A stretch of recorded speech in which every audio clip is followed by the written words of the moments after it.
So Abram went up from Egypt, he and his wife, and all that he had, and Lot with him, into Negeb.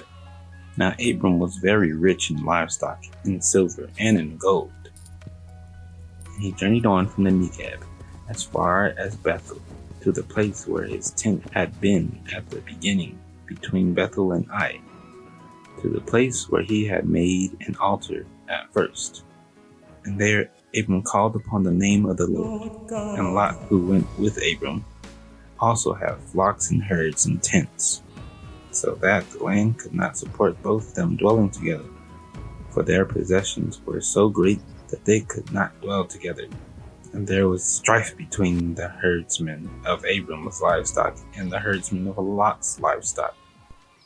Man, if you don't get your sheep out my cows. We'll get your cows out my sheep. But I was here first. You want some of this, tough guy? Either move it or lose it. Lose what? You gonna take my cows? Alright, you asked for it.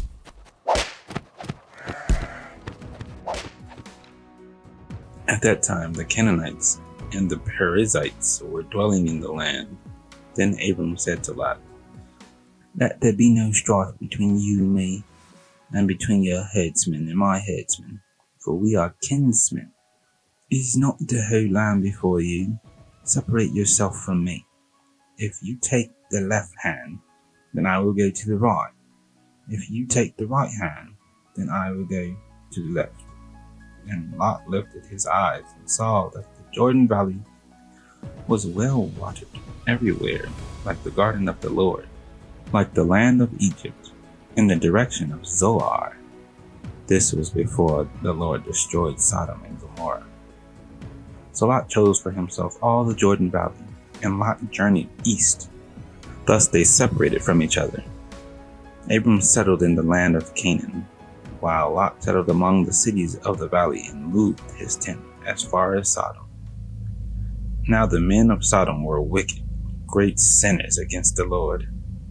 The Lord said to Abram, after Lot had separated from him, "Lift up your eyes and look from the place where you are, northward and southward and eastward and westward, for all the land that you see I will give to you and your offspring forever.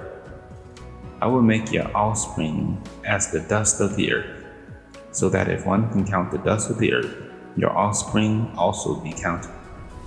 Arise, walk through the length and the breadth of the land, for I will give it to you." So Abram moved his tent and came and settled by the oaks of Mamre, which are at Hebron, and there he built an altar to the Lord.